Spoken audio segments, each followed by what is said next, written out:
வணக்கங்க. உங்கள் நெய்வேலி தனம் அவேர்னஸ் ரொம்ப சந்தோஷமாக இருக்குதுங்க.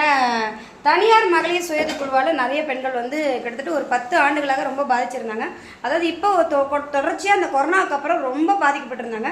இந்த தனியார் மகளிர் குழுவில் என்ன பண்ணுறாங்க அப்படின்னா, லோன் பணம் நிறைய, அதாவது அரசு, பந்தன், எகுடாசி, ஈசாப்பு, கிராம விடியல், பிரகதின்னு பல நிறுவனங்கள், கிட்டத்தட்ட 300க்கும் மேற்பட்ட தனியார் நிறுவனங்கள் வந்து படையெடுத்து வந்தது. இந்த பெண்கள் வந்து வாங்கின கடனை கரெக்டாக கட்டுறாங்கன்னு தான் வந்துச்சு.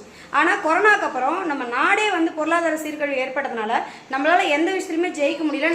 நிறைய துறைகள் வந்து பிஸ்னஸில் நிறைய லாஸ் ஆயிடுச்சு. அது நமக்கு மட்டும் இல்லை, பெண்களுக்கு மட்டும் இல்லை, பொதுமக்களுக்குமே நிறைய விஷயங்கள் வந்து தோல்வி அடைஞ்சிச்சு. ஜவுளித்துறையாக இருக்கட்டும், மளிகை கடையாக இருக்கட்டும், இல்லை காய்கறி போன்ற நிறைய கடை வியாபார தொழில்கள் எல்லாமே நஷ்டமானது இந்த கொரோனாவுக்கு அப்புறம் தாங்க. அதனாலே வந்து நிறைய நேரங்களில் லோனை வந்து அடைக்க முடியாமல் போயிடுச்சு.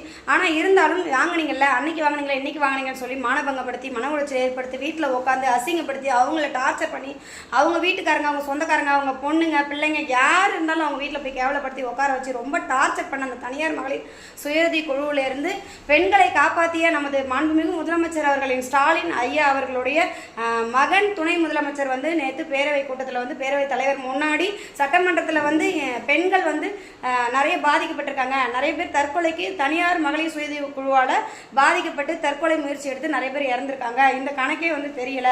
அதனால இனிமேல் வழிகாட்டாயத்தின் பேரில் வந்து லோன் கொடுத்தோ இல்லை லோனை வசூல் பண்ணவோ யாராவது அங்கே சிறு தொழில் நிறுவனத்தை சேர்ந்த குழு நிறுவனர் யாராவது போய் மேனேஜர், நான் வந்து எக்ஸிக்யூட்டிவ் மேனேஜர் அப்படின்னு சொல்லி நான் வசூல் பண்ணுறவங்க அப்படின்னு சொல்லி டார்ச்சர் பண்ணால் அவங்களுக்கு உடனடியாக, அதாவது எப்படின்னா 5 லட்சம் அபராதம், அது மட்டும் இல்லைங்க 3 ஆண்டு சிறை தண்டனை விதிக்கப்பட சொல்லியிருக்காங்க. ரொம்ப ஹாப்பிங்க. வாங்கினவங்க யாராக இருந்தாலும் கடனை கொடுக்க தான் போகிறாங்க, யாரும் ஏமாற்ற போகிறது கிடையாது. இருந்தாலும் இப்போதைக்கு இந்த கொஞ்சம் கொடுத்துருக்க இந்த கேப்பில் கண்டிப்பாக சம்பாதிக்க பெண்கள் போவாங்க. ஏன்னா சம்பாதிக்க போக விடாமல், சொந்தக்காரங்கள்ட்ட எங்கேயும் போய் உட்கார விடாமல், வேலைக்கு போகிற இடத்துலையும் வந்து தொந்தரவு பண்ணி, வயல்காட்டில் வேலை செய்கிற பெண்களிடமும் போய் டார்ச்சர் பண்ணி, இப்படி நிறைய ப்ராப்ளத்தை வந்து இந்த தனியார் மகளிர் சுயதி குழு நிறுவனம் வந்து ரொம்ப டார்ச்சர் பண்ணி பெண்களை வந்து தற்கொலை முயற்சிக்கு தள்ளப்பட்டு நிறைய பேர் இறந்துருக்காங்க. அது தெரியவும் இல்லை.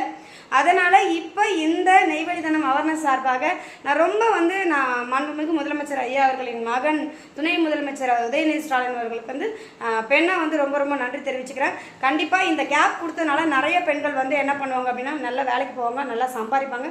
கண்டிப்பாக அவங்களுக்கு அடுத்தடுத்த லோன் வேணும் அப்படின்னா அந்த நிறுவனம் இருந்தால் லோன் வாங்கிக்க போகிறாங்க. இல்லை அப்படின்னாக்கா அவங்க வாங்கின கடனை எப்படி கோர்ட்டில் ப்ரொசீஜராக கட்டணுமோ அதை சட்டப்படி அவங்க நோட்டீஸ் விட்டால் கட்டுவாங்க. இதில் எந்த மாற்று கருத்தில். அதனால் ரொம்ப நன்றி. அது மட்டும் இல்லாமல் தனியார் மகளிர் சுய குழு இருந்ததுனால தான் இவ்வளோ பாதிப்பு.